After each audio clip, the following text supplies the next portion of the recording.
Match is giving me a headache. Yeah, it's giving me a headache too. Welcome to episode 183 of Together BHA. Uh, Similarly to a couple of weeks ago, where we played the bogey team, West Ham, that hate playing us, our curse against Fulham in the Premier League continues. 5 games, 3 draws, 2 losses, and never really looking like winning this one either. Interesting topics of discussion tonight. One of them was actually brought up by a couple of the journos not named Andy Naylor, I suppose. Do you think, first and foremost, that this starting 11, as we always touch on first things first, do you think it was a message to the board about the lack of striker or the lack of belief in the depth options Graham has today?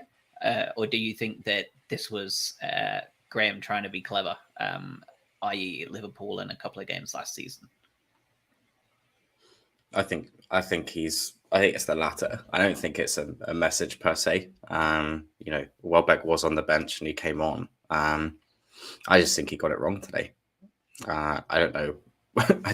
I looked at it and I was like, okay, Mwepu in for Welbeck. I was like, how? Why? What are we going to shape up as? And that first half was pretty miserable. So, we're obviously recording straight after the game and got people joining the chat, but I still have no idea what that was about. Yeah, we did discuss in the last couple of recordings is what are the options to play the way Potter wants to play, given the squad depth. I didn't expect this one. I'll be honest with you. I even in my wildest dreams, I know we played similar to this in a couple of games last season, like you mentioned, Josh, but this felt like option F, further down the alphabet, somewhere there for me, than anything else. I did say last time around that, I'm not worried, but some people may be worried foolishly about Dennis and Dev. He clearly isn't trusted yet, unless it's a Hail Mary at the end of the game. It was a bizarre one, but I think it was, to answer your actual question, it was Potter basically admitted he was wrong by switching to 4 at the back about 10 minutes in. That was kind of, I've seen enough. We need to change this. And it's not like he was going to take Mwepu off in the 15-minute mark, the Mourinho-esque kind of substitution. I think he just let it play out and hoped the tactics would prevail. But it was one of the ugliest first halves of football I think I've watched in a while, just from purely a boredom standpoint more than anything. But we were pretty drab. The pitch was crap. Yeah, that was that. Yeah, that pitch wasn't great. Yeah, everybody was on skates, weren't it, in that first, the first half entirely. Everyone was all over the place. It just looked very odd. I think the obvious thing we're missing today, especially in that first half where Fulham were happy to kind of just set up shop and let us try and play at them whenever we did have the ball. And we did have more of the ball. We just did nothing with it. And it was really a case of just setting up those flat banks of 4 at the back and not allowing us to get forward. And that was apparent from the word go, that we had nobody running at that back line at all. We had a team full of midfielders, which is funny because that's exactly what we put out there. So, whether Undav is trusted or not yet, I did find it quite surprising that we were really going to do this and attempt whatever that was. Like you, Adam, I didn't expect this to be whatever this was today. It made little to no sense to me, especially against a team that are very physical and like to hit on the break and are very good at it, hence their goal. Both goals, really, they caught us unaware on both.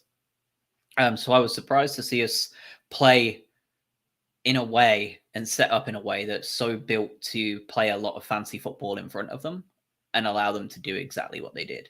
I said it at halftime on Twitter today. I thought it's the first time Potter has got it wrong, but he got it really wrong. And by the time the time came to be able to do some substitutions in the second half, it just felt a little bit too late, didn't it? Because at that point it was chaos, and it could have been 4-3, 5-4, whatever it ended up. It could have ended up at any point in time with any amount of goals scored.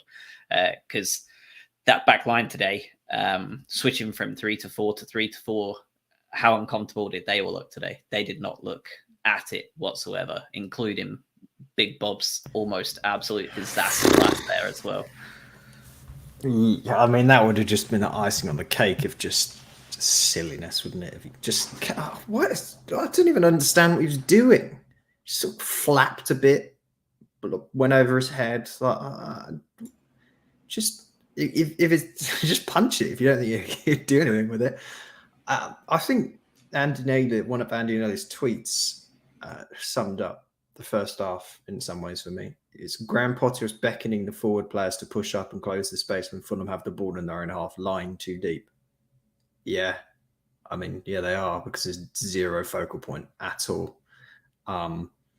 What worries me a little bit, and by the way, I don't think this was all downsides. I think there were a few things in the game that were positive. We're still in a really good position. And nobody could change the history of the games that we played already this season to put us in an amazing place.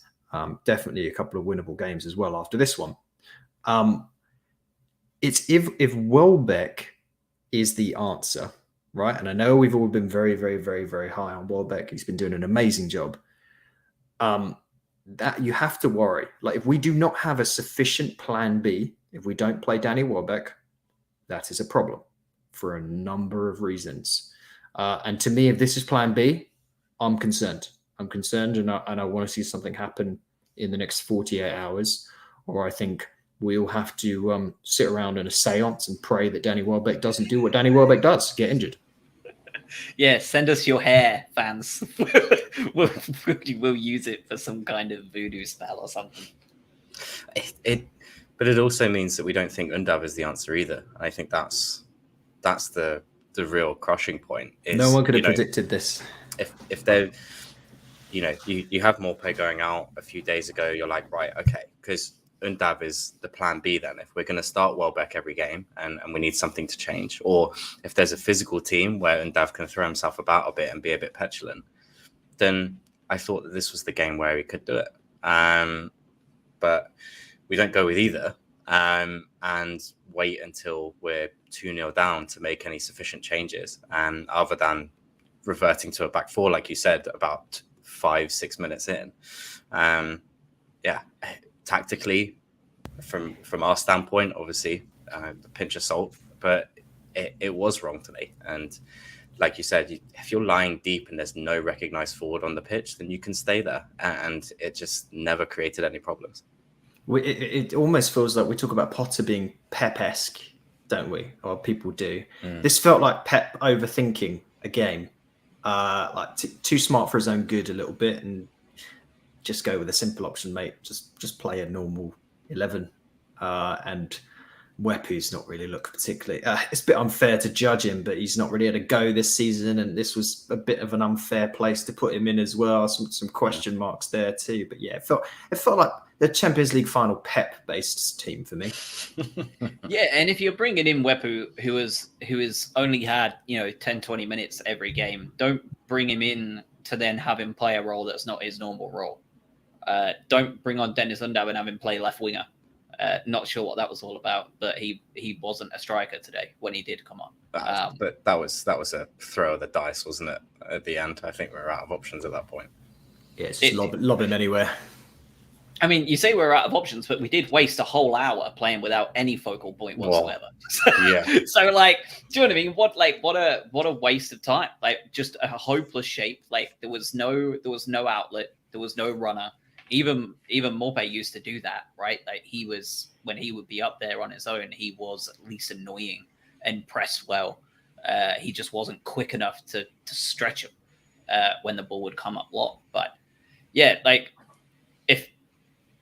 if we're at game 4 and these games are going to come thick and fast because of the cursed World Cup, and they're going to be the same way after the fact too. So as soon as the World Cup's over, they're still like cramped in. If Potter doesn't trust Undav to start when Welbeck isn't 100% because he's just played 90 minutes at the weekend. If he doesn't start him or doesn't trust to start him, even at this point, like, we have to get someone in by Thursday, surely. Like, because we can't just go ahead and play Trossard and Welbeck and Gross as a front fake three when they can't break down Fulham. So what's going to happen with the rest of the teams? Because Fulham were there to be beaten today. Like, absolutely, that team was not particularly great today. And we allowed them to look a lot better than they were. And they deserved it too. They were much better than us. And it felt like, we've said it a bunch of times, it felt like Brighton beat Brighton today. And honestly, outside of that penalty, what else was there that we offered? And even then, that was lucky because it wasn't really a purposeful thing, was it? He just volleyed him by accident. It was a pen, but yeah, it just was very lucky, wasn't it, to just kind of come out of nowhere like that. If you're a Fulham fan, you look at this game and you're just absolutely ecstatic. And weirdly, we ended with 1.79 XG and they ended with 0.79 XG. I don't calculate that, but I'm not quite sure how that happened. I think 0.68 or whatever it is always a pen. So if you take the non-pen XG, you've got the rest of them. You got like 1, and that's probably a bunch of that's probably Solly Martin missing that header. Still, yeah, because it still feels too high. That's right. Yeah, Solly's gilt edge chance of, well, that he has every sort of 50, 60 minutes and fails to score. Fulham, just a moment on them. I know we're a Brighton podcast, but just for us to be wary for future games. Tactically, we're very strong. As soon as they scored those, I guess that weird first goal, but then that barrage and the second goal happened. But the second goal happened on a counter and a mistake and capitalizing on a mistake. We've heard this one before, right? With the counter attack when we're pushed up too far and give the ball away. Then for the last 20 minutes, outside of the chaos that ensued after those 2 goals and the penalty, they did a really, really good job of just basically having solid lines behind the ball. Josh, you commented on that. They wasted time very successfully at the end of the game, and they turned 6 minutes of stoppage time into, frankly, I was looking at my TV going, I'd actually just quite like this to end now, because it's just going to go back into our corner flag. And Mitrovic looked like peak Shearer.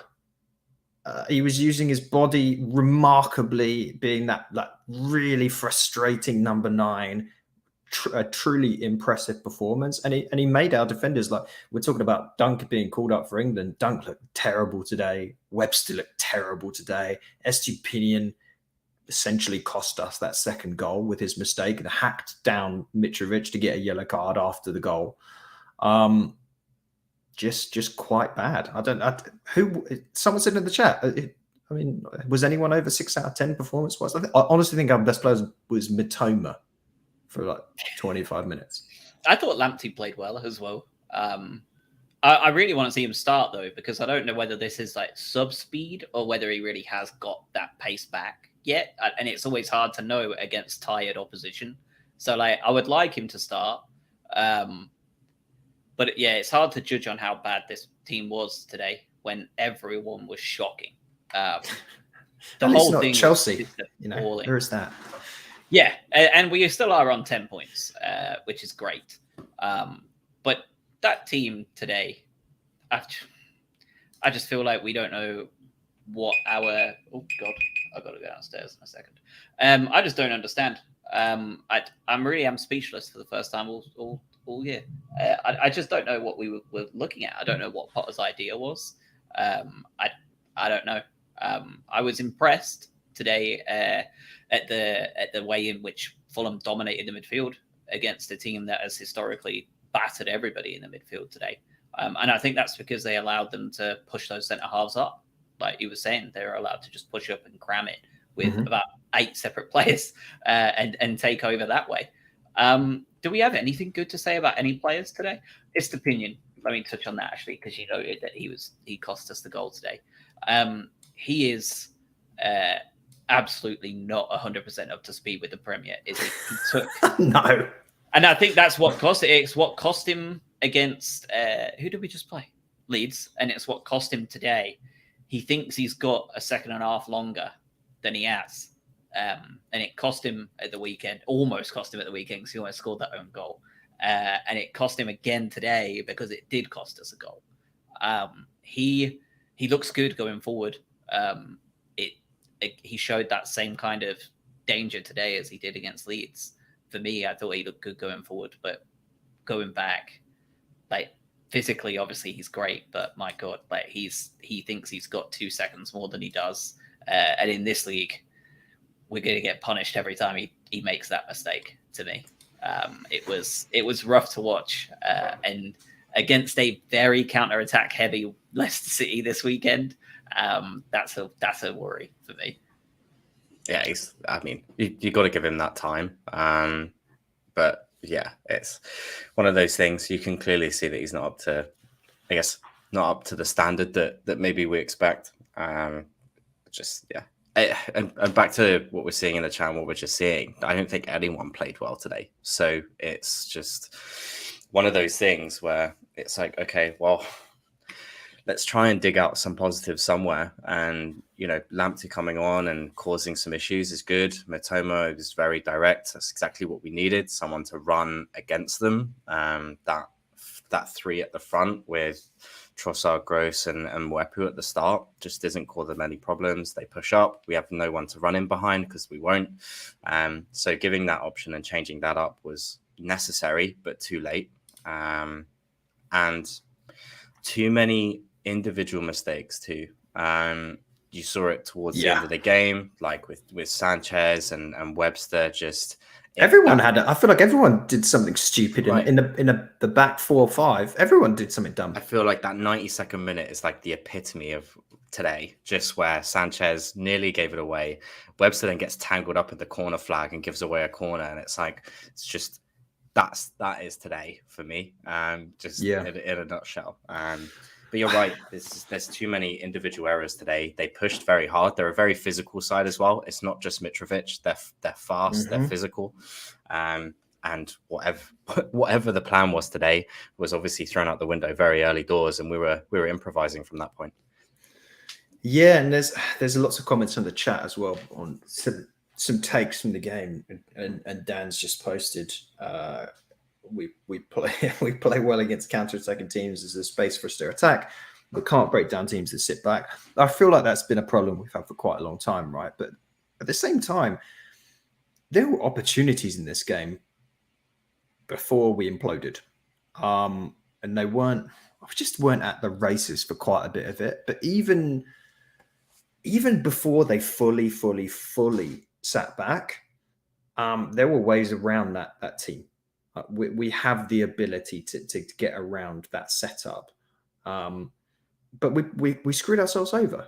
What you can't do in any league, let alone this one, is faff about defending a corner, not properly push back out your box, which is like basic stuff when a ball bounces around, and then some shanked shot just flows into nowhere, and then of course Mitrovic is there because that must be what it feels like to have a number 9 poacher on your team.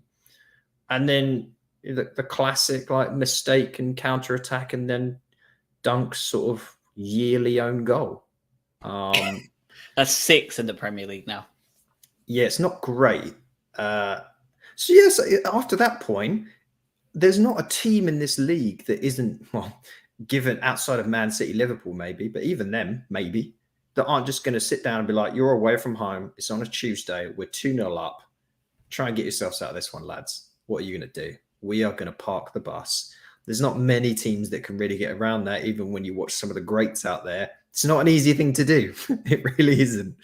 So as much as I do agree with you to a certain extent, Dan, I just think there was no way back into this game unless we got relatively lucky and just spanked a shot in from outside the box, which is, well, it's a bit of a shame not to see Enciso come on for 10 minutes and just see if he could just lump one in. Yeah, we needed a step overs, didn't we? Oh yeah.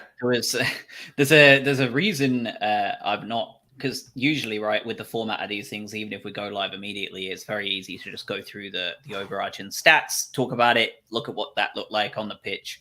And actually, it's worth talking about, even though I don't want to talk about them, because it's very apt due to the conversation you had this week, Adam, with Albion Analytics about Trossard's performance at the weekend and how stats don't always present the full picture and why it's always good to look at the eye test as much as the numbers. And I'll run you through today's perfect example. Today we had 60% possession. We had 7 shots on. We had 7 shots, 4 on target. They only had 3 on target. We had a much better pass success rate. Remember how poor we've been at that recently. 83% pass success rate. Get my words out. 10 dribbles to their 8. So we were successful going forward with the ball a lot more often too. We dispossessed them just as much as they dispossessed us. The stats, basically almost all of them were in our favor, barring the, like the aerial duels, as you would expect, given that they would have been at the back. Defensively solid. They had a couple more tackles successful than us as well. But overall, the stats show that we are a dominant team. And if you read into those stats alone, you look like a team that should feel aggrieved today. And yet I think all 3 of us totally agree that we don't feel aggrieved at all. This was a good Fulham performance and they deservedly won that. I'd feel bad if we got a point, Josh. Yeah, it would have felt a bit like oh, we stole that. Yeah. And I think that goes to show, right, that it's good that you need the eye test and how important the eye test is, as opposed to just talking stats. Because today, look at all that list of numbers that I just read out, and all of them showing a pro-Brighton approach. But anybody who watched that would know that that was our worst performance of the season by a million miles. Obviously only our 4th, but still a very, very poor performance. None of them were at it. A bad day at the office for every player. And we never really looked like winning it. So it's something to remember when we look at these stats and people will paint them in certain directions. It's always good to watch it. For those of you, especially in the UK, that don't get them all the time, get on a VPN and watch these bad boys when you can't make it. Maybe skip the first half in this case, but yeah. Yeah, don't watch this one back, but for the future. It's just an interesting point, especially because we talked about it. Well, you talked about it with Albion Analytics this week about how they don't always represent accurately. And that's why I was kind of loath to touch on them, because it felt like such a false positive. But actually, it turns out that that's a really good point to bring up. So just remember, everyone, when you're listening to people post off stats and make it seem how good we were, sometimes we weren't. And then vice versa. We'll have games this year where our stats look shocking and we'll come out with a better result, i.e. a little bit Leeds this weekend. Yeah. I agree with everything there. Yeah, I mean, I think there's if you didn't look at the stats and just watch that game, it's very, very clear what the actual situation was. But yeah, credit to Fulham. I just have to go back. I do want us, and we are going to have a chat on Thursday to talk about transfers fully, right? Because the window's going to shut, and we're going to get really excited and pump up and talk about the inevitable maybe one signing that we bring in and then loan out, and the enthralling transfer saga that we've all been biting our nails over of the superstar Billy Gilmore potentially joining Brighton & Hove Albion. So yes, stay tuned for that. But I do want to go back to that other point. Like, how do you guys feel? And I'd be interested to see the people in the chat as well. We don't make any other first team signings except maybe Billy Gilmore to give us some sort of cover in central defence. And by the way, side note, I actually wouldn't mind that signing. I think we're buying low on him. He did well in his starts with Lampard at Chelsea. No one's gonna. You could put Neymar and Messi in that Norwich team last year, and I don't think it would have made a difference. So I'm interested in that signing. But if we just do that, just to add, he's also counts as homegrown, which is huge. That's actually pretty good. That is actually pretty good. He plays for the Scottish national team, doesn't he? Are you happy with that, or are you sad and frustrated if we only sign Billy Gilmore as the only first team signing for the rest of the transfer window? I want another forward, whether it's just an out-and-out striker or whether it's some other option in that front 3 that we seem to be happy playing. Just in the ability to rotate these games. are going to come thick and fast. You're going through very heavy periods with the World Cup as well. You're trying to fit 38 games in one less month than maybe you're used to. So you are going to have those games come very quickly. And just from a tactics perspective and from a personnel perspective, I think we just need another option. So agree on Billy Gilmore 100%. I think it's a very shrewd signing if it comes off, especially, well, it'll have to be permanently, but if it does come off. But I still want to see a signing in that forward three. I don't necessarily think out and out striker we desperately need one. I think we need another attacking option, and I wouldn't mind if it came on the left or the right. Yeah, I'd agree with that. And it seems that we're definitely after one, right? Like there's a bunch of names out there, and all of them are offensive players, barring Gilmore. Everyone else is every rumor that drops is an offensive one. We had 11 offensive players on the pitch today, Josh. Different. The other version of offensive. Sorry, yeah. Yeah, they were offensive, to the eye at times, which is such a shame because Craven Cottage is such a nice place. It's a shame to slip all over the place. But yeah, be sure to tune in Thursday because we'll be doing a transfer deadline day special. I don't know how much of it will make it to air in terms of podcast wise. So just make sure you're on for the actual live stream. We can talk about it, see what's going on for the day. Feel like we're going to be those ones at like an empty car park in England that are just like clearly nothing's ever happening. They've just got a pizza brought in and they're just sort of they've got it for the staff, but no one's actually doing anything. Yeah, or it's like someone's pranked it. It's just no, like they're just like, no, we didn't order this pizza. Yeah, I would like to see an offensive player come in, and I think they're clearly after one. But whether we do or not, that's a totally different kettle of fish. I did see in the chat that people have not been so convinced by McAllister, but last few matches he's really started to impress. Tell you what, I was impressed by how cool he slammed away that penalty today. That was something we sorely lacked. But he looked very confident placing it, and he looked very confident hitting it, which is something we haven't seen all year, really, last year. So it was nice to see that. And I think we've obviously got our penalty taker for now nailed down. No doubt about it. By the way, I'm just laughing because while we're talking, you've just had that sort of back and forth about analytics and stats. Albion Analytics have just put out sort of a bunch of sort of medal number one data about Alexis McAllister and ball recoveries and interceptions and stuff about being a standout. Arguably, if there was a half decent, mildly okay-ish player in a Brighton shirt today, it was Alexis, but I'm not giving anyone an award or a pat on the back after that one. I don't think. Yeah, I don't know, but no, he can take a good penalty. Like last time, he makes me nervous because he spends about 5 seconds staring into the abyss before he actually moves, and I just immediately just then fear for the worst. But he does a decent job, and as you say, we've needed that. And yeah, the other positive, and this has been mentioned in the chat too by Inspired, Mitoma is exciting, and I like that he is being given more time, frankly, than I expected in these first few games from Potter. But he looks special.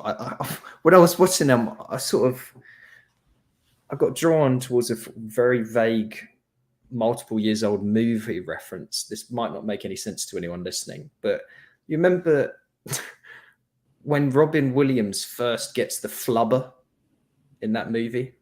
And he's sort of jumping around the basketball court. Bear with me. Bear with me. That's how I'm clipping this. Yeah. That is how the ball seems to stick to Mitoma's feet. It's like it's magnetized or flubberized, depending on your preference. It moves around. I don't know how he does it. Like he's genuinely got the best control of I think anyone on our team, and it's fascinating to watch. I'm excited to see more of him. That's it. You've got the name of this pod. Yeah. The flubber at Fulham. Yeah. Yeah. This is a very unstructured episode, isn't it, boys? Jesus Christ. You didn't expect it to go in that direction. Yeah, sorry about that. It's just a reflection of the performance as well, isn't it? So. It feels that way, doesn't it? Yeah. So Enoch Wepu's getting a lot of hate on the interwebs. I would like to be a voice of reason there, though, and tell people to calm down a little bit, because he was very good for us last year when fit. When played in his position of choice and not as a false nine shadow striker and Gaunch. So please just give me a little less shit. I thought he played really well last year. He had an absolute mare today, but it's also worth noting that he had an absolute shocker of a performance at Burnley first game when he actually made a start last season as well, and quickly picked up the fitness and the pace. I think he's just a guy that needs games, and with Lallana out, I think he's probably going to get them. I would just like to see him getting them with a striker to play against or play with, because he just looks better that way. He looked better with Morpay up front when he played alongside or kind of just behind him, and he looked great with Welbeck. But I would love to see if we're going to go for a back four again at any point in time. I would love to see those two, Estepinian and Mitoma, combine on that left-hand side, because that was where all the danger was coming from at the end. If there was anything going to happen, it was from Mitoma. And I think that it was inspired, right? Ox inspired. I would like to see him come on and play. It seems like the user who said it has watched a lot of him for USG. He thinks that he can play at that pace for 180 minutes. So why are we not playing him? Get him on. I would love to see him start. He's clearly a very talented kid. I say kid, he's 26. He's not young, is he? To me, he's young. But I still don't really think there's a place in the side for Mwepu, just with the people that we have right now, the players that we have. If Gilmore does arrive, I think you have I'll call it a luxury of playing Mwepu, a player that frankly doesn't look particularly happy when he has to make a tackle. Feels like a yellow card machine in that realm, but I do like him going forward. More of Mitoma. With Estepinian, I think with hindsight, Potter might have brought him on a little slower based on the mistakes we've seen and what we've talked about. Because let's be honest with ourselves, Trossard at left wing back was looking all right. And I didn't think I'd ever say that, but he's played better at left wing back this season than he has in his normal position. That's just the way it's been. So I think we've upset a bit of the balance there. And if you do move Trossard to left wing back, you've got more options further up the field to actually have a Mitoma on as opposed to anything else. So I think there's some tweaks Potter can make a little bit. Yeah. He has more space at left wing back, really, doesn't he? I think it's the defensive duties that you kind of worry about. Attacking, not a problem. If he has fresh air in front of him, I think he can do damage, and I think that's what we've been seeing. But I think it wouldn't do Estepinian any favors if we suddenly swapped it out now. I think he also needs a run of games to make sure that he's getting well suited and adapted. So there's a few changes that you can make, but back to Josh's original point, Mwepu needs to be in a position where he can be dangerous, as opposed to feeding off scraps or being in a system that stylistically doesn't fit him.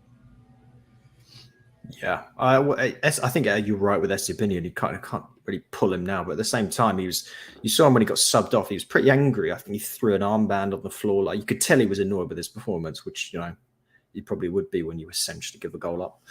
But yeah, he's also a player that I'm sure they're going to look at trying to be that left-sided centre back as well at some point, because that's where Cucurella and Trossard were so disgustingly good together. Is that not Colwell? Is it? I don't know. For 12 months, yeah. I mean, I think we'd probably rather see if Estepinian can do it.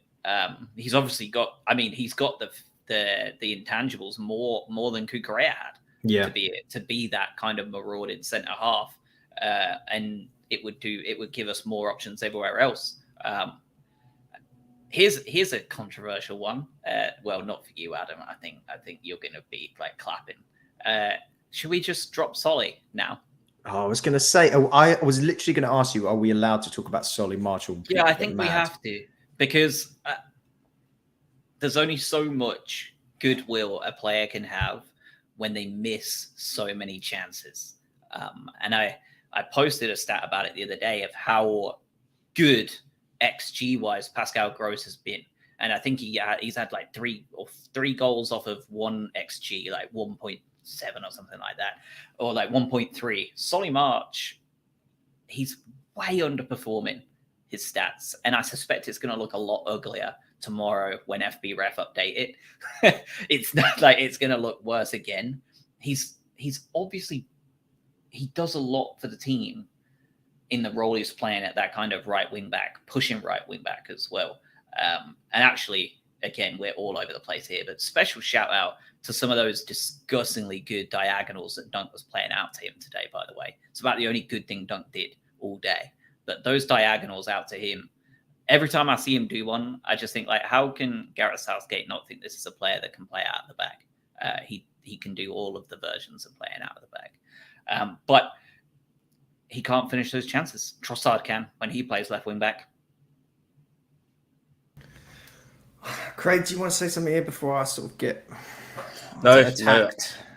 No, I'm in agreement. I think he's a good player. He is, and he does well in what he's being asked to do. But then, just that end product is lacking. And like you said, there's only so much underperformance you can make before a change needs to be made. So we do need to start looking at that. And okay, who else? And I think that it also comes to, who else are we going to put in that position? Is Lamptey ready as that right wing back to do that for 75, 80 minutes? I agree, though. I think it's a discussion around, okay, if he is underperforming in that department and we need him to perform in that department, then something needs to be changed or we need to look at alternatives. Yeah, I don't think Solly's a bad player at all. I think he does some incredible stuff for the team. I really do, and that's why I stuck around so long. He is, not to be too crude from a business sense, he's cheap to the club, one of our lowest earners, and I think he plays above. In some ways, he plays above his ability. You can put him pretty much anywhere. You can do what you want with him, and he does a decent job, but there is, in my mind, and people might not like this, there's a cap on his ability. And we're seeing that. You are seeing live where Solly March stops being able to play at a high level in the Premier League. And that's he can do everything, but he can't really be a clinical finisher. Maybe I'll be proven wrong there if he starts smashing him in the next few games, and I will eat a ton of humble pie, I promise you. But that's not bad, by the way. I think there's... Side note, if you go on the Brighton subreddit, firstly, it's pretty rubbish. There's not a lot of posts on there, and I think we as a community need to do better with that. But someone made a post about Solly the other day, and it's pretty innocuous. It was just like, he's not been doing well. He's not scoring. Is it worth switching him out for someone else for the next few games? Well, not even that harsh. That's okay. You can say that. And this poor person just got absolutely ripped to shreds. Like, the most upvoted comment was, seriously, what is up with these shit for brains posts? Blah, blah, blah. All these fun black holes can do is jump on Reddit and have a go at a player who doesn't score goals. He's not a clinical finisher, boo-hoo. We were playing Gillingham a couple of decades ago. Please fuck off if you're not happy with the top four of the Prem, you utter cretins. So that was the most upvoted comment in response to questioning whether Solly March should start for a Premier League team. Solly wasn't scoring at Gillingham either.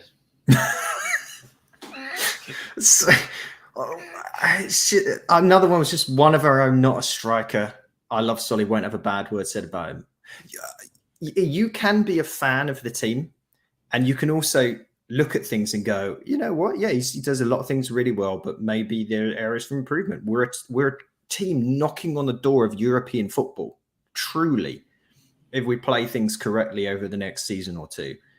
Is Solly March, ask yourself, is Solly March the starter for a European football club playing the Europa League? I won't answer that for you, but it's up to you to make that decision. It's okay to have this discussion.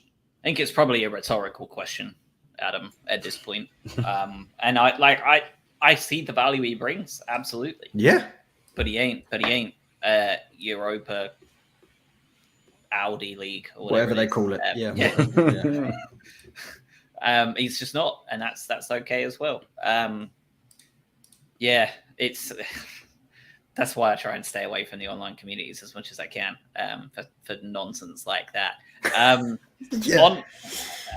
Something else that I'm sure is going to keep Albion fans absolutely not losing their minds.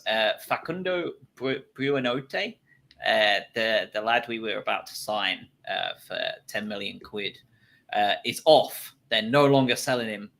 The club president has decided they are not going to sell him. He is not for sale, and Albion can go shove it. So that little random South American signing, he was going to stay on loan at Rosario for the rest of the year anyway, but that little random South American poacher maneuver has fallen through, as is South American transfer tradition at this point, feels like. So that deal is off. That's just broke. This is the one that literally 24 hours ago Tevez said was the next Messi. Is there sort of any relationship between those two events unfolding? You think they're trying to do the rounds before Thursday, see if he can go somewhere else? Wouldn't you? I probably would. Yeah, I would. Interesting to note, Tony Bloom was in attendance today. No one else will have seen a clearer picture than him today as to whether he needs to get some maneuvering doing behind the scenes by Thursday. But I need to ask, because this is the rules of the podcast, and I have to do it. I need your man of the match today, boys. I have no idea. I mean, the easy one is obviously McAllister, who actually gave us a semi-decent performance against anyone else. It's such an easy way out. But again, the excitement of Lamptey and Matoma actually trying to do something as well. It was a very good point. I might have to go to him, but I'll do my duties, and I'll say McAllister just because I thought he was semi-decent today compared to the rest of the team. You didn't hear us laughing in the chat while Craig was talking because we were on mute because Mikey suggested the ball boy. My two men in the match don't play for Brighton. The first would be Mitrovic. Again, credit where it's due. I thought he was stellar. Second man of the match for me, the linesman on the right side of the pitch in the second half, because that way didn't wave offside when Undav was genuinely maybe 40 yards offside. It was a ball, wasn't it? I don't know. He just was looking there, and this guy was pretty hench. Like, he looked like he bench pressed quite a lot. So I don't think too many of the fans nearby him were shouting too much abuse. But it was one of the most egregious, failed to raise a flag offside decisions I think I've ever seen. And then we got imagine if we scored from that corner. Just incredible. Alex voting for Aaron Connolly. Third, I did think the ref was actually really good. I think it was his first Premier League game. It was. Yeah, let a lot of like silly little challenges go and let the game flow for a fair amount. He made one bad decision at the end where Trossard got fouled and it should have been a free kick, but I think he was genuinely impressive. So outside of those three, if I need to pick a Brighton player, it would have probably been... genuinely, it might just be Alexis again. I might just have to copy you. I don't think there's anyone else that he was even close to being acceptable.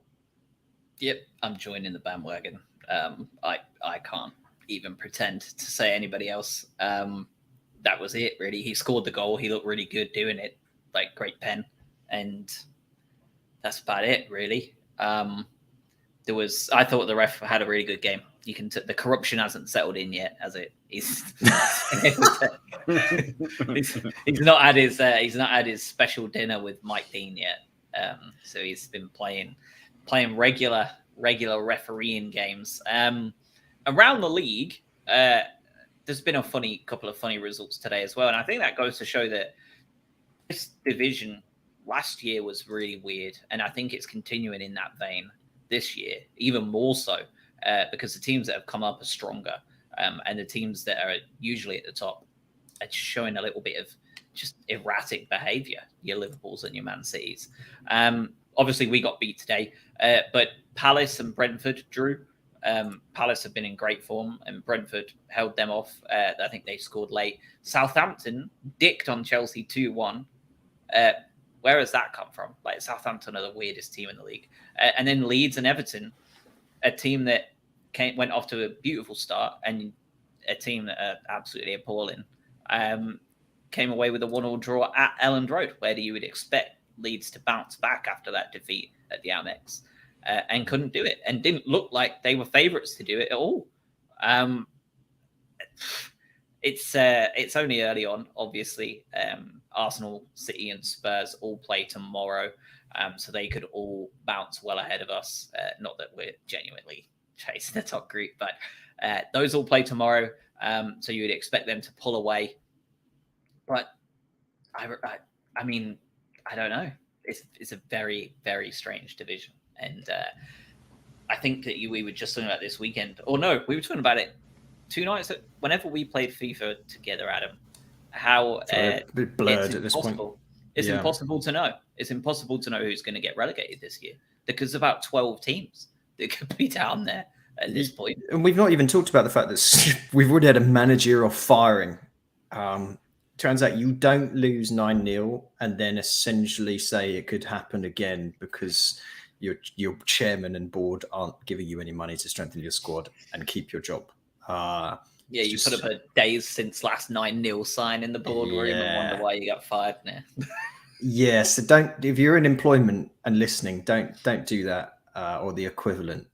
I don't know. Obviously, it's easy to say, oh, Bournemouth look bad, Leicester look bad, but we're all just reading off of a 4-game sample size that isn't really particularly helpful to anyone. Anything can happen. Like, if you remember back even 10, 15 games into last year, I think there was 100% X, Y, and Z going down. Newcastle was my favourite one to remember, and look where they ended up, with a small injection of money, not from the Saudi royal family. Chelsea's is the most amusing one to me, because if you didn't like how we played today, imagine being a Chelsea fan and them deciding to that's their tactic for the season, because that's what they've done. We'll just get rid of all of our strikers and we'll sort of see what happens. And you lose to Southampton.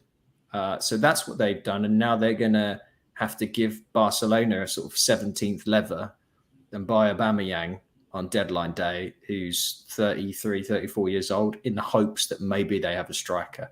So, there's lots of funny silliness going on in the Premier League. Good stuff.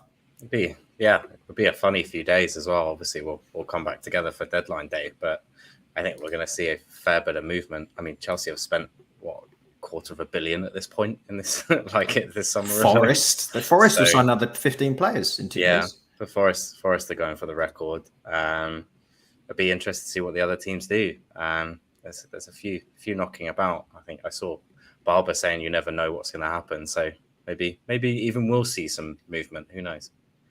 And on that subject, the quietest team in the transfer window in the Premier League this year are our next opponents, and that's Leicester City. Brendan Rodgers not happy.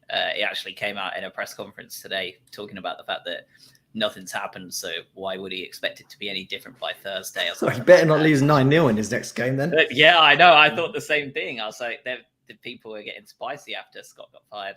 But he's had no help from the board at all, which is generally a bit weird, because Leicester are generally a really well-run club. Looks like they've really just not moved at all. And when you're not moving in the Prem, you're going backwards, aren't you? So they're an interesting one. They've had a terrible start to the season. They lost to Arsenal, they lost to Southampton, they lost to Chelsea, and they drew with Brentford opening day of the season, which is always just like a weirdo one anyway, isn't it? You never know what's going to happen there. And they don't play until Thursday. So that turnaround is very short for them. We get basically most of a full week off. They will be playing Thursday night against a reinvigorated, for what it's worth, Manchester United, that have been playing a lot quicker pace lately, which is nice. They couldn't get much slower. So they're gonna put in some work this 2 days from now.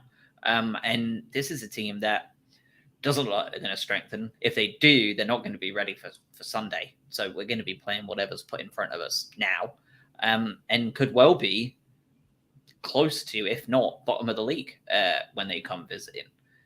Because they already are. But what are we expecting from this one? Historically, Leicester are a tough team for us to play, but they're especially down in the dumps lately. So what are we expecting? It's always tough when they haven't played yet, so we don't know what their injury statuses look like and stuff like that. But what's the feeling going into the Amex after that performance at Craven Cottage and knowing what level Leicester are at right now? I mean, they could very well have 1 point from 5 if they don't do too well against Man United. They just lost to a 10-man Chelsea who just got beat by Southampton. So, this league is weird. They have some good players still. Of course they do. But it depends, with rumours about Maddison and Tielemans going as well. You don't really know who you're actually going to come up against until Friday morning. But even then, when you do have people come in, we don't know. But just no investment whatsoever. You've got a 35, 36-year-old Jamie Vardy up front. I mean, he's still quality, but, he's getting on a little bit. It's just a strange one where you would have seen some movement, especially when they were so high up in the table for the last few years. I still think it's going to be a really tough game, though. I reckon they'll do well. Very lucky last year at home as well. So we'll have to sort of just back to the drawing board, come up with a solid game plan that we're not going to cancel 10 minutes into the game, and I think we should be okay. Oh, get the cliche horn ready, because this is a must-win game in my mind for us against Leicester, because you come off this aberration that's just occurred against Fulham. Leicester are rock bottom of the table right now. Look horrendous. Morale is destroyed. As you say, no new signings. Rodgers probably going to walk. Or is he the favourite to lose his job next? It wouldn't surprise me. I haven't looked at the betting market. They've got to play Man U, as you say, who are hopefully maybe on the up. They've just been reinvigorated by Casemiro and spending 100 million on a Brazilian winger from the Eredivisie. Sure, why not? Anthony sounds good. But to me, that strikes me as I guarantee Leicester beat Man U, because why not? That's this year, and this is how it's going to go. But we have to then beat them at home after this Fulham game, and then being tired and having to work their way out of this horrendous hole that they're going in. The only injection that they're going to be getting is from my favourite new charity that spun up, the Todd Bowley investment fund, to buy Fofana for some egregious amount of money. Maybe he'll get to spend that, but even if he does, that player's not going to be in the starting lineup by the time we play them this weekend. We have to beat them, because I know, and maybe you guys feel this as well. Maybe we've been burnt too many times. If we lose that game, we've lost the game against Fulham. If we lose or don't win against Leicester, I'd bet an inordinate amount of money that we lose against Bournemouth away. Just because, why not? It's those 6 games on the bounce feeling, isn't it? Oh, yeah. Come off a really good run of form and then get pumped 4-0 by Burnley. The performance today wasn't quite that bad, but it wasn't. It had shades of it, didn't it? Just to address 2 things in the chat. Alex K, have we mentioned the absolute shocker the linesman had with that undabbed chance? Yes, we have. He was my man of the match, yeah. He was, yeah. Mucka Mad Boy 10. I wasn't able to catch the match due to work. Was the starting lineup the right decision? No. And so was everybody else confused by it. He didn't know his short, concise, correct answer. I read your comment, and it was. I like that you're so innocent with it, but it almost felt like you were trolling to me. That's how bad the lineup and the decision was. That's how bad it was. So yeah, don't watch it back. So we will be back Thursday for the transfer deadline day stuff. We will just air it and see what happens. Probably Jack all, but we'll try. We'll try and send the vibes over to get them to do something fun. And then we'll be back this weekend for Leicester review. See how that goes. And I don't totally disagree with you. I don't think any game is must win, really, unless it's like staying up or whatever. But I think it's as close to especially mentality-wise, and with us, if we want to make the Amex actually a home fixture again, this one's a big one. We need to have a better home record than away record. I'm sick of seeing it the other way around. Yep. And this is about as good as it gets, like you say. This game is one that they are there for the taking, and we need to be seeing a comfortable win, not a Leeds where like we should have won by 3 but won by 1, and they had a chance or 2 at the end because of our own stupidity. We need this to be a 2 or 3-0 win where like they didn't look in it, like Watford last year. But I hate to put that kind of level of performance on anyone. That's what I think it needs to look like. Completely agree.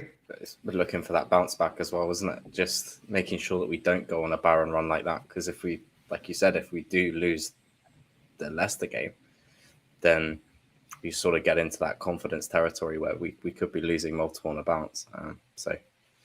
Important they pick back up. We see a response.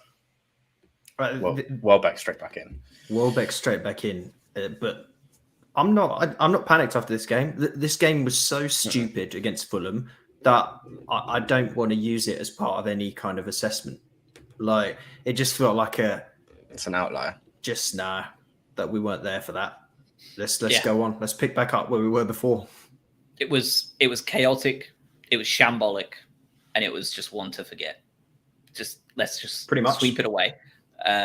Unless we get pumped again on Sunday, in which case it was actually just a growing trend. And then Potter out. Send him to Villa. Sick of him. Yeah, get him gone. Send him to Leicester. Straight swap. Brandon Rodgers. All right, that's everything. We'll be back in a couple of days. Busy week. So have a wonderful day and a half, and we'll speak again soon. Yeah. Yeah. Cheers, everyone. Nice one. Thank you.